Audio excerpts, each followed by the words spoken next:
This has raised concerns over what it could mean for the future of the station and for NASA, of course. Our science correspondent Miles O'Brien is here to answer our questions. So, hello, Miles. Do we think the Russians are serious about this? It's hard to say, Judy. There's been an awful lot of bluster coming out of the Russian space program since the invasion of Ukraine. Lots of trash talk, frankly, against NASA and the International Space Station. This time, a new director of the Russian Space Agency in with Vladimir Putin himself, saying that Russia had decided to leave the space station partnership after 2024. And that had a little more definitive feel to it, but it's worth pointing out that the contract for the entire space station does expire in 2024. NASA would like to keep it flying until 2030. So there might be a hint of reality in all of this because that's when the contract expires. So, Miles, if this happens, if it's real, how would it technically take place? Would they simply disengage from the space station or what?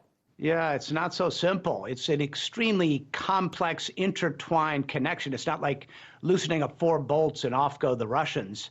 It would take several spacewalks. A lot of the modules are very old, some of the oldest parts of the International Space Station. And one of them, incidentally, Judy, the oldest, was actually purchased by the U.S. So it's actually U.S. property, further complicating things. I suppose they could close the hatch and remove all the air from there. But the bottom line is it's unclear at this point.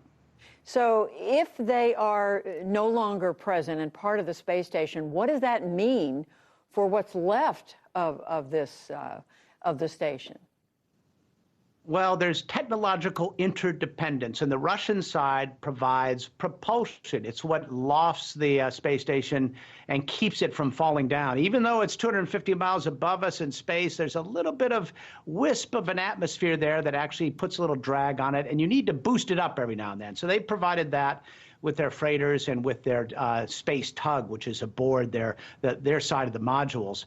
And the U.S., meanwhile, produces all the electrical power, so that would limit the ability of the Russians to operate their modules on their own. So they're very intertwined. But if the Russians were no longer taking part in this, what could the alternative be? What else could the U.S. What else could be used?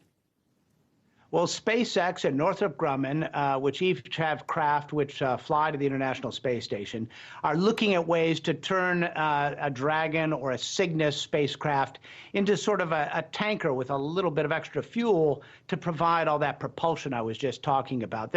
There's time to develop this because we're talking about after 2024 after all. So I'm pretty confident they'll come up with a way. And Miles, what about the Russians? And where would this leave their space program if they left the space station?